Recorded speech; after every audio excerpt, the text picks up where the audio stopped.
Hello students, this is Ayushi Gaur. Last lecture में मैंने आपको एग्जाम्पल नंबर 20 करवा दिया था। अब हमें आज करना है एग्जाम्पल नंबर 21 और एग्जाम्पल नंबर 18 जो कि हमने पहले छोड़ा था। ठीक है, हम सबसे पहले कर रहे हैं एग्जाम्पल नंबर 21 क्योंकि छोटा सा है, जल्दी से हो जाएगा। एग्जाम्पल नंबर 21 देखिए, हमें क्या प्रूव करना है।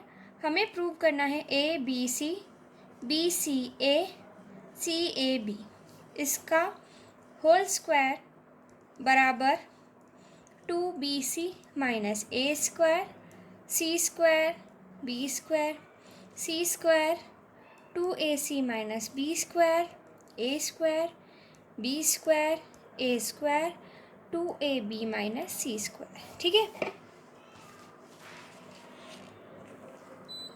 हमें क्वेश्चन ये दे रखा है।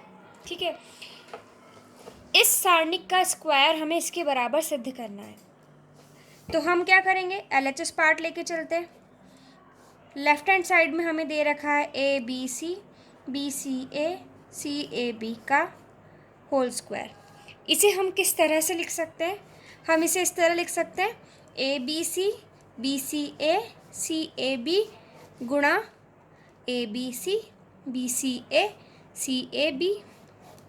देखिए, इसका वर्ग है तो हम इसे इस फॉर्म में लिख सकते हैं। अब देखिए, मैंने आपको पहले भी बताया है कि कोई भी क्वेश्चन अगर सिद्ध करने के लिए आता है, प्रूव करने के लिए अगर कोई क्वेश्चन आया है, तो आप उसे देखें कि आपको सिद्ध क्या करना है, आपको प्रूव क्या करना है। आप वो देखते हुए ही हमेशा अपने LHS पार्ट को सॉल्व करेंगे।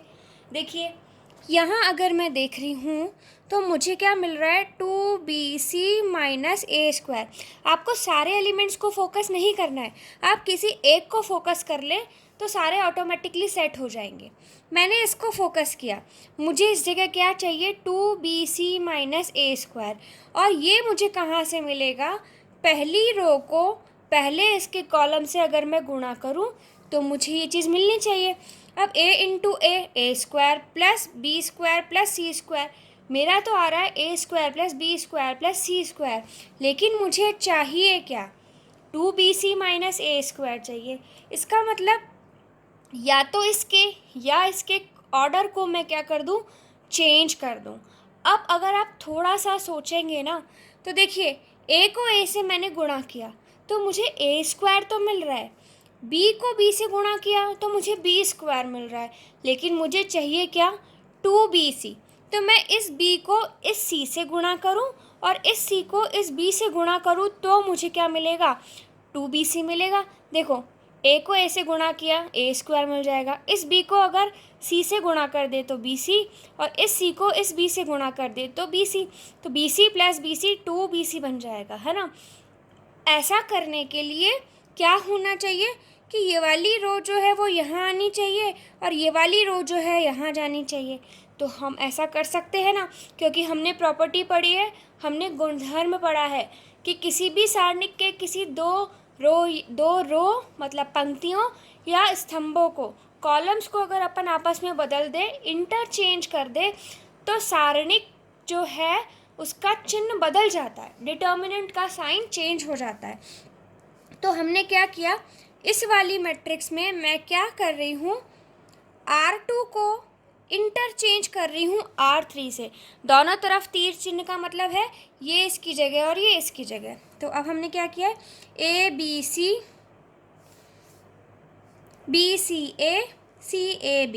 और इस वाले में ही ऑपरेशन लगाना है हमें, ये वाला क्या करना है हमें, देखो R2 की जगह मुझे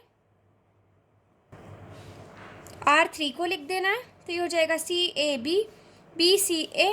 अब मुझे क्या करना है, R3 की जगह R2 को लिख देना है। अब मैंने इन दोनों को बदला कैसे, मैंने ये देखा कि मुझे प्रूव क्या करना है। अब जैसे ही मैंने इन दोनों को बदला, मैंने क्या किया है, दो रोज़ को आपस में बदल दिया है, दो पंक्तियों को आपस में बदल दिया। तो यहाँ पे बाहर क्या आना चाहिए, माइनस का साइन आना चाहिए। ये आपस में गुणा में है और ये माइनस का चिन्ह। अब आप देखिए, A इंटू ए क्या बनेगा, ए स्क्वायर, बी इंटू सी इंटू बी। अब आपको क्या करना है, फिर से आप यहाँ पे देख सकते हो कि माइनस का चिन्ह किसके आगे है, ए स्क्वायर के आगे है, और 2bc जो है दोनों पॉजिटिव है। तो अभी तो ये माइनस आगे है, तो मैं इस माइनस को कहाँ करूँ, क्या करूँ इसको, कि मैं इसको अंदर ले जाके गुणा कर लूँ। देखिए हम क्या करते हैं, किसी भी रो में से कुछ बाहर कॉमन निकाल सकते हैं ना। तो अगर कुछ बाहर है तो हम किसी भी रो या किसी भी कॉलम में गुणा भी कर सकते हैं। ठीक है, a b c, b C a, c A b, मैंने क्या किया, इस माइनस को मैंने R1 से अंदर गुणा कर दिया। तो जब मैंने इसको R1 से गुणा किया तो मुझे क्या मिल रहा है, माइनस का ए, माइनस का बी, माइनस का सी। बाकी को मैंने ऐसा का ऐसा लिख दिया। अब मैं इसको सॉल्व करूँगी ना, बस मेरा आंसर आ गया। इतना सा ही करना था आपको इस क्वेश्चन में, और इतना सा भी आप सिर्फ जब कर पाएंगे जब आप ये फोकस करेंगे कि आपको निकालना क्या है। मैं फिर से रिपीट कर रही हूँ, जो भी सिद्ध करने वाले क्वेश्चन है, प्रूव वाले क्वेश्चन है, उनमें आपको रिजल्ट देखकर ही करना है, उससे आप बहुत जल्दी से अपने आंसर पे पहुँच जाएंगे। अब देखो मैं इसको इससे गुणा कर रही हूँ, तो क्या आएगा मेरा answer, A into A minus A, तो माइनस का A square, B into C plus B C, C B. ठीक है, इसके बाद में इसको इससे करेंगे तो हमें क्या मिलेगा, minus A B plus C square.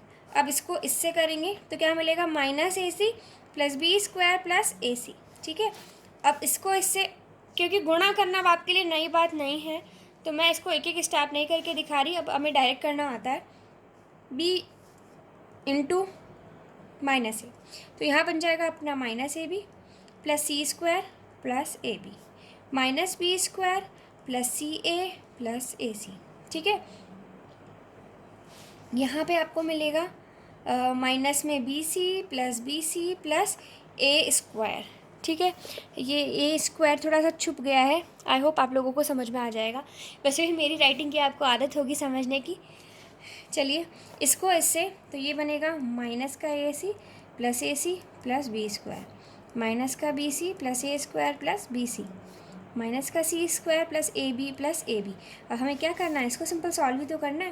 देखो बी सी प्लस बी सी क्या बन जाएगा, 2bc माइनस ए स्क्वायर, यहाँ पे ए बी से ए बी कट गया तो क्या बन गया, सी स्क्वायर, यहाँ पे ए सी से ए सी कट गया तो क्या बन गया, बी स्क्वायर, यहाँ पे ए बी से ए बी कट गया तो क्या बन गया, सी स्क्वायर, सी ए और ए सी मिल के क्या बन जाएगा, 2ac minus B square, b c से बी सी कट गया तो क्या बचेगा, ए स्क्वायर, ए सी से ए सी कटा तो क्या बचा, बी स्क्वायर, बी सी से बी सी कटा तो ए स्क्वायर, और A B plus A B मिल के क्या बन जाएगा, 2ab माइनस सी स्क्वायर। बस यही हमें सिद्ध करना था, ये सिद्ध हो गया है। बहुत ही छोटा सा क्वेश्चन है। देखो कितने लाइन्स में हो गया, 1 2 3 4 5 लाइन में तो आपका आंसर ही निकल गया। तो कुछ क्वेश्चंस बहुत छोटे होते हैं लेकिन थोड़ा सा हमें उसमें दिमाग लगाना होता है। अब हमारा जो क्वेश्चन है, क्वेश्चन नंबर एग्जाम्पल नंबर 18 है। एग्जाम्पल नंबर 18 जो क्वेश्चन है वो भी बहुत टफ क्वेश्चन नहीं है कोई, बस फ़र्क इतना है कि आपको कैलकुलेशन थोड़ी ज़्यादा करनी है और आपको देखना है फिर से वही कि आपको सिद्ध क्या करना है। देखिए ये है आपका एग्जाम्पल नंबर 18। एग्जाम्पल नंबर 18 में आपको ये दे रखा है, प्रूव दैट, सिद्ध करना है कि ये सारणी किसके बराबर है और ये इसके बराबर है, मतलब ये तीनों आपस में बराबर है, हमें ये सिद्ध करना है। तो मैंने क्वेश्चन रजिस्टर में लिख के रखा है। देखिए ये सारणी किसके बराबर है और ये इसके बराबर है, मतलब हम इस सारणी को लेके चलते हैं, हम LHS से स्टार्ट करते हैं। हम क्या करेंगे, LHS को सॉल्व करेंगे, इससे ये ले आएंगे फिर उससे ये ले आएंगे। ठीक है, LHS हमारा क्या है, x y z, x square y square z square, y z x y. ठीक है, अब देखिए मुझे इससे ये चीज़ लानी है तो कैसे आ सकती है। देखो ऐसा एक क्वेश्चन पहले भी आया है और मैंने आपको तब भी कहा था कि जब ऐसा क्वेश्चन आए तो आपको देखकर पहचानना है। देखो यहाँ पे वाई जेड है, कमी किसकी है, सेम ऐसा एग्जाम्पल मैंने आपको एक करवाया है। वाई जेड है, कमी किसकी है, एक्स की, जेड एक्स है, कमी किसकी है, वाई की, एक्स वाई है, यहाँ किसकी कमी है, जेड की। अगर मैं इसको एक्स से, इसको वाई से और इसको जेड से गुणा कर दूँ तो मुझे यहाँ एक्स वाई जेड मिल जाएगा। फिर मैं उसे कॉमन ले लूँगी तो मेरे पास 1 1 1 आ जाएगा। तो मैंने क्या किया, C1 को परिवर्तित किया, C1 को चेंज किया, मतलब फर्स्ट कॉलम को मैं किससे गुणा कर रही हूँ, x से। मैंने इनको देख कर डिसाइड किया। सेकंड कॉलम को मैं किससे गुणा कर रही हूँ, y से। इसी तरह से थर्ड कॉलम को मैं किससे गुणा कर रही हूँ, z से, z into C3। C1 C2 C3 में मैंने परिवर्तन किया है, और परिवर्तन क्या किया है कि C1 को x से गुणा किया है, C2 को y से, और C3 को मैंने z से गुणा किया है। जो भी संक्रिया, जो भी ऑपरेशन आप लगाने वाले हैं उसे आप पहले लिखें और उसके बाद में उसको लगाएं। तो पहले कॉलम को अगर मैं x से गुणा करूँगी तो मुझे मिलेगा x square, x cube, x y z। इसको मैं y से गुणा करूँगी तो मुझे मिलेगा y square, y cube, x y z। इसको मैं z से गुणा करूँगी तो मुझे मिलेगा z square, z cube, x y z। अब देखिए, मैंने इसको x से गुणा किया है तो मुझे बाहर x से भाग देना होगा। इसको मैंने y से गुणा किया है तो मुझे यहाँ पे y से भाग देना होगा। इसको मैंने z से गुणा किया है तो मुझे यहाँ पे z से भी भाग देना होगा। अब देखिए, थर्ड रो में से, तीसरी पंक्ति में से मैं XYZ कॉमन ले सकती हूँ। तो मैं लिख रही हूँ taking XYZ common from R3। Hindi वाले बच्चे क्या लिखेंगे, हिंदी वाले बच्चे लिखेंगे तृतीय पंक्ति में से, अगर आपको R3 समझ में आ रहा है तो आप R3 भी लिख सकते हैं। R3 में से XYZ उभयनिष्ठ लेने पर, ठीक है, हम ये लिख देंगे। जब मैंने यहाँ से XYZ बाहर कॉमन ले लिया, उभयनिष्ठ ले लिया है, तो उसे मैं लिख के बाहर लिख लूँगी, ये कट जाएगा आपस में। अंदर क्या बचेगा मेरे पास में, देखो x square y square z square है, x cube y cube z cube है, यहाँ क्या बच गया, 1 1 1 1 1 1। अब देखो, मुझे इससे क्या लाना था, ये लाना था। क्या मेरे पास ऐसा कुछ आ रहा है, देखो 1 1 1 आ रहा है, और यहाँ पे क्या है आपका x square y square z square, x square y square z square, x cube y cube z cube, x cube y cube z cube. ये चीज़ें आ रही है, बस रो इधर उधर है तो रो तो हम इधर उधर कर सकते हैं। मुझे क्या चाहिए, ये 1 कहाँ चाहिए, सबसे ऊपर चाहिए। तो मैंने क्या किया, इसको इससे परिवर्तित कर दिया।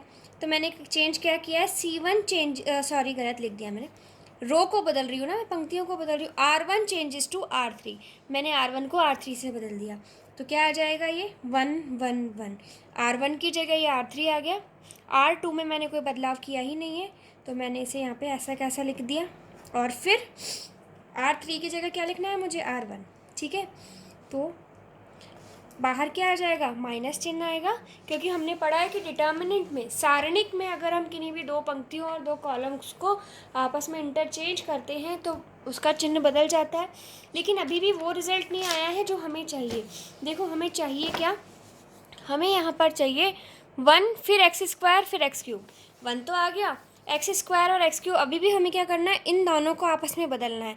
तो मैं नेक्स्ट ऑपरेशन क्या लगाऊंगी, R2 इंटरचेंज विथ R3। अब मैं R2 को भी R3 से बदल दूंगी, तो क्या होगा, फिर से एक माइनस चिन्ह बाहर आ जाएगा, तो ये माइनस का स्क्वायर बन जाएगा, और ये क्या बन गया, 1 1 1। R2 की जगह मैंने लिख दिया R3 को, और R3 की जगह लिख दिया मैंने R2 को। और हमें पता है कि माइनस का स्क्वायर करेंगे तो प्लस बन जाएगा। इसका मतलब जो रिज़ल्ट आया आपका क्या आ रहा है, 1 1 1, x square y square z square, x cube y cube z cube. देखिए, इससे हम ये ले आए, अब इसी को आगे सॉल्व करते हुए हमें ये भी लाना है। हम करते हैं इसे आगे। इस स्टेप को मैं पीछे वाले अगले पेज पे फिर से लिख रही हूँ।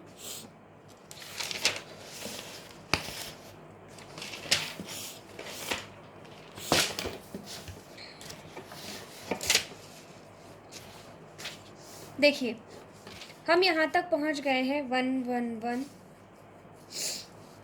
x square y square z square, x cube y cube z cube, ठीक है। ये आपको माइनस साइन जैसे लग रहे होंगे, माइनस साइन नहीं है, ठीक है। अब इससे हमें क्या लाना है, जो हमें प्रूव करना है, मैं उसे यहाँ लिख रही हूँ ताकि हमें पता रहे कि हमें करना क्या है। क्योंकि फिर से ये क्वेश्चन कैसा है, प्रूव करने वाला, सिद्ध करने वाला। तो जब तक हमें पता ही नहीं होगा कि हमें सिद्ध क्या करना है, हम सॉल्व नहीं कर पाएंगे, ठीक है। ये क्वेश्चन आपको अच्छे से देखना है, क्योंकि इसकी कैलकुलेशन थोड़ी टफ है, तो आपको जल्दी से समझ में नहीं आएगा। इससे मुझे ये चीज़ लानी है, देखिए ये वाली, तो x minus y, y minus z, इस तरह का क्वेश्चन आपने किया है तो आपको देखकर शायद समझ में आ भी जाएगा कि हमें क्या करना चाहिए। सबसे पहले तो मुझे 3 1 दिख रहे हैं, तो जब भी आपको 3 बार 1 दिखे तो आपको पता है ना क्या करना है, मैक्सिमम 0 बनाने की कोशिश करनी है। तो मैंने क्या किया, C1 को चेंज किया किस में, C1 माइनस C3 में। C2 को चेंज किया मैंने किस में, C2 माइनस C3 में। अब मैं यहाँ C2 में से C1 नहीं घटा सकती हूँ, फिर से बता रही हूँ, क्योंकि C2 में हम चेंज कर चुके हैं और जो चीज़ हम पहले चेंज कर चुके हैं उसका उसी समय पे हम दूसरे में यूज़ नहीं कर सकते। तो अब मैंने क्या किया है, C1 को मैं रिप्लेस कर रही हूँ C1 माइनस C3, मतलब 1 माइनस 1 क्या हो जाएगा, 0। X square minus z square, x cube minus z cube. अब मैंने C2 में क्या चेंज किया है, C2 में से C3 को घटा दिया, तो 1 माइनस 1 0।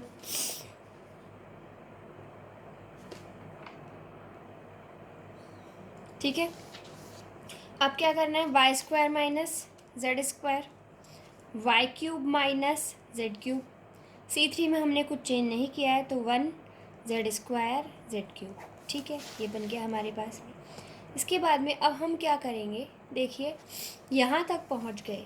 फिर मैंने आपको क्या बताया है कि आपको क्या करना चाहिए, जब भी आपके पास किसी रो या किसी कॉलम में अगर 2 0 आ गए हैं तो आपको अब क्या करना है, एक्सपेंड कर देना है। एक्सपेंड कर सकते हैं ना आप, अगर आप एक्सपेंड करेंगे तो ये तो 0 हो जाएंगी टर्म्स। क्या बनेगा आपका, 0 माइनस 0 प्लस 1। इस 1 को जब आप लेंगे तो इसके कॉरस्पॉन्डिंग रो और कॉलम हट जाएंगे, तो आपको यहाँ पे क्या मिलेगा, x square minus z square, x cube minus z cube, और यहाँ पे क्या मिलेगा, y square minus z square, y cube minus z cube. ठीक है, ये तो 0 हो गया, 1 से कुछ भी मल्टीप्लाई होगा तो 1 ही आएगा। अब यहाँ पे हमारे पास में क्या बच रहा है, x square minus z square, y square minus z square, x cube minus z cube, y cube minus z cube. ठीक है, अब a cube minus B cube और a plus b, A square minus B square का सूत्र आपको पता है, identity पता है, x square minus z square है, तो आप इसे क्या लिखेंगे, x minus z x plus z. Y square minus z square तो क्या लिखेंगे, Y minus Z Y plus Z. ठीक है, A cube minus B cube है तो क्या बनेगा ये, A minus B A square plus A B plus B square. यहाँ पे क्या बनेगा, A minus B A square plus A B plus B square. Simple सी आइडेंटिटी लगा दी। अब देखो फर्स्ट रो में, फर्स्ट कॉलम में से एक्स माइनस जेड कॉमन ले सकते हैं, तो हमने क्या किया, फर्स्ट कॉलम में से एक्स माइनस जेड बाहर कॉमन ले लिया। सेकंड कॉलम में से हमने क्या किया, वाई माइनस जेड बाहर कॉमन ले लिया।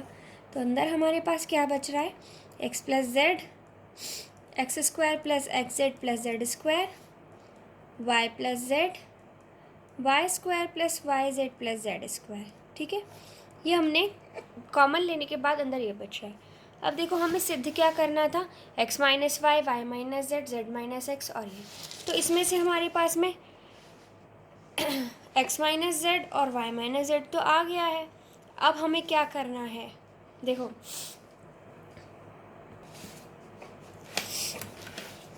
एक्स माइनस जेड हमारा आ रहा है, यहाँ जेड माइनस एक्स है, तो वो तो कोई बड़ी बात नहीं है, हम माइनस कॉमन लेके इसको सेट कर देंगे, और वाई माइनस जेड हमारा आ गया।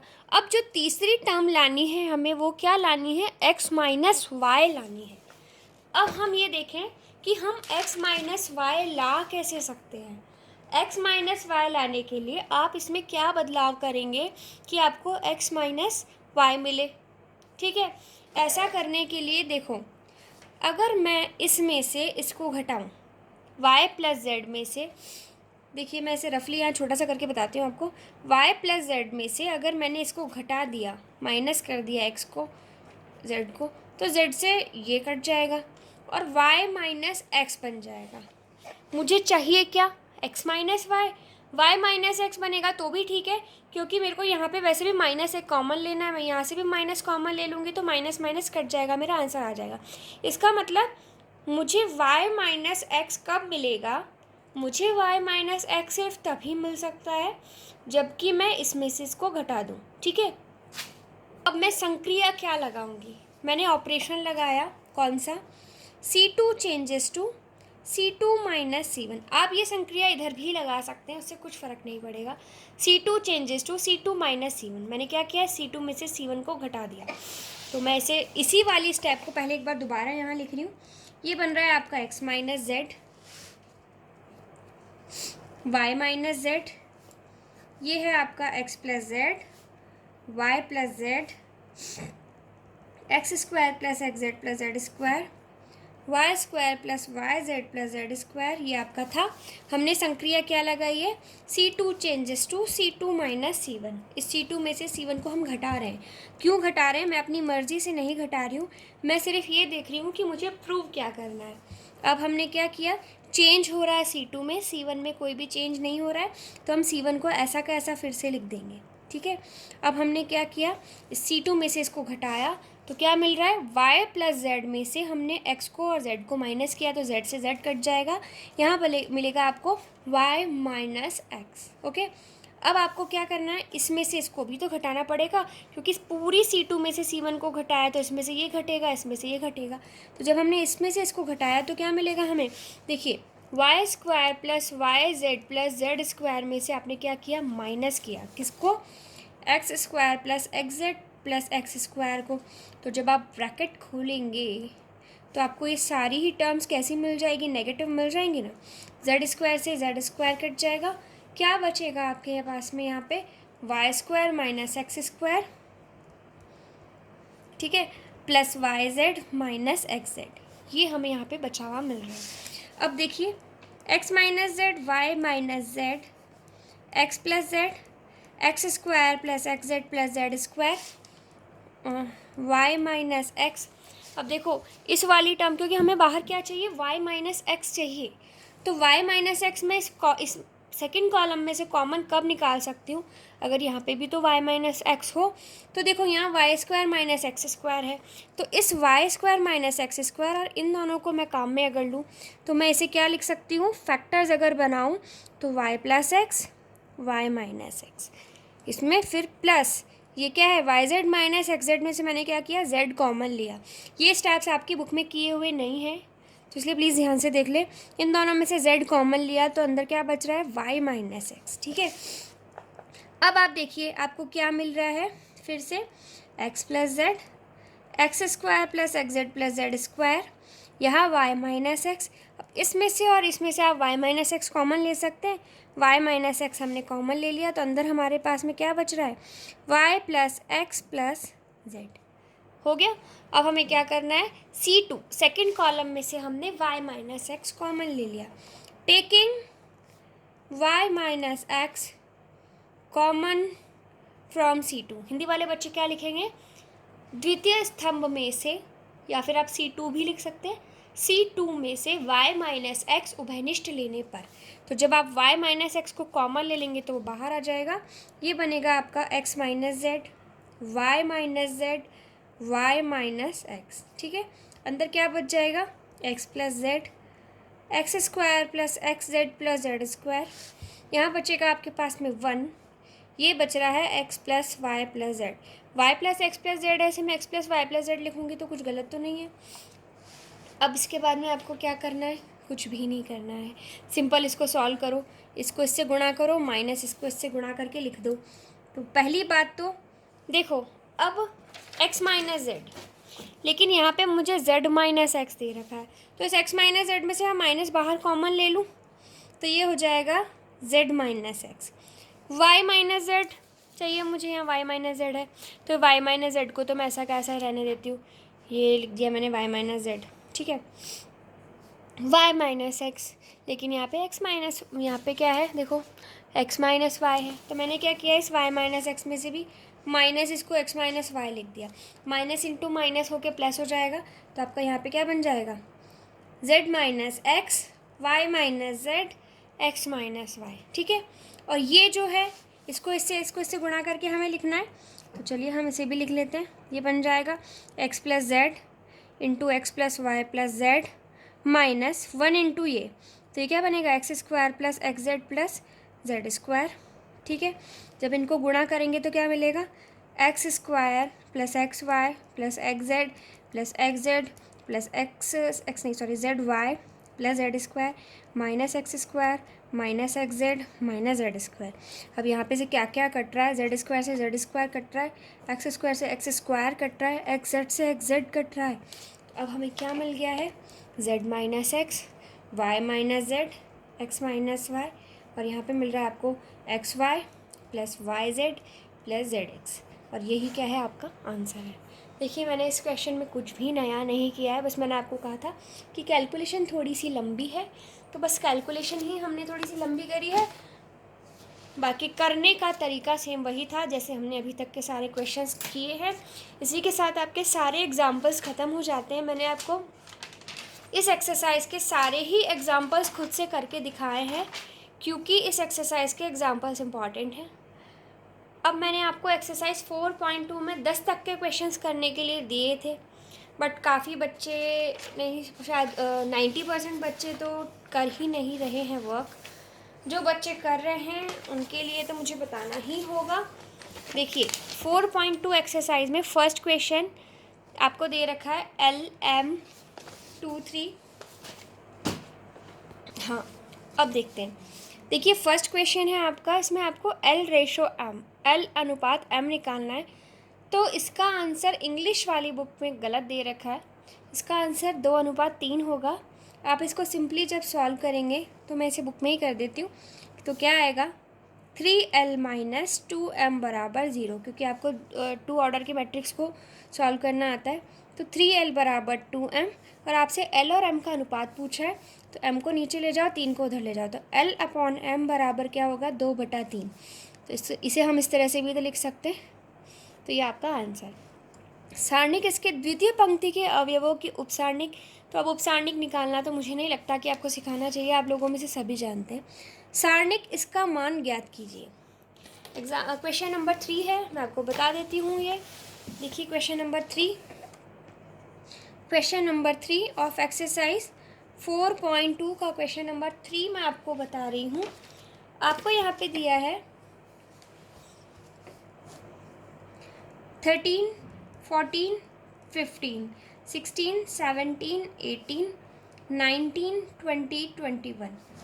देखिए जब भी इस तरह के क्वेश्चन आएंगे तो जनरली इनका आंसर 0 निकल जाता है। आपको सिर्फ इन नंबर्स को पहचानना है और देखना है कि क्या आप किन्हीं भी 2 रो या 2 कॉलम को एक जैसा बना पा रहे हो क्या। अगर आप बना पाओगे तो आपको क्वेश्चन करना बहुत आसान सा हो जाएगा, क्योंकि आंसर क्या हो जाएगा 0 हो जाएगा। ऐसे में आपको क्या करना है अंतर देखिए, 19 में से 13 को मैंने घटाया तो मुझे क्या मिलेगा, 19 में से जब मैंने 13 को घटाया तो मुझे मिल रहा है 6। मैंने 16 में से 13 को घटाया तो मुझे मिल रहा है 3। 19 में से 16 को घटाया तो भी मुझे मिल रहा है 3। इसका मतलब इन दोनों का अंतर और इन दोनों का अंतर बराबर आ रहा है। तो क्या मैं इसे इस तरह से लिख सकती हूँ, C2 changes to C2 minus C1 और C3 changes to C3 minus C2। ऐसा हम कर सकते हैं। ठीक है, हम स्टेप बाय स्टेप करते हैं। मैंने एक किया है C2 changes to C2 minus C1। मैंने क्या किया, इस C2 में से C1 को घटा दिया, तो क्या मिल रहा है 13, 14, 15।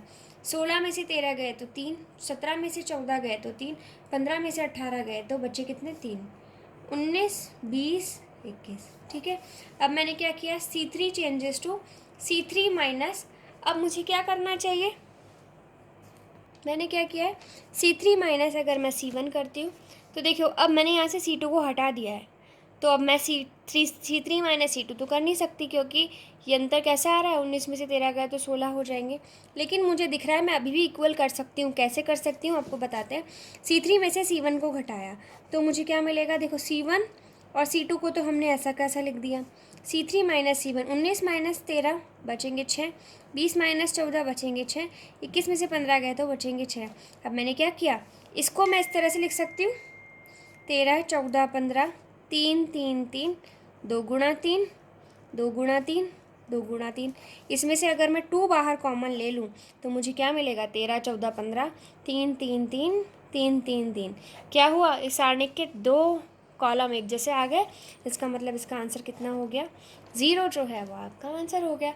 ये एक ही तरीका नहीं है इसको करने का, हो सकता है इससे कम में भी आप करें, हो सकता है 2 लाइन में आप आंसर निकाल लें। मैं अब जब करने लगी तो मुझे ये वाला माइंड में क्लिक किया, क्योंकि डिटर्मिनेंट जब भी आप करते हैं, सारणिक जब आप हल करते हैं तो अलग अलग तरीके से हो सकता है। आज के लिए इतना ही। Thank you students.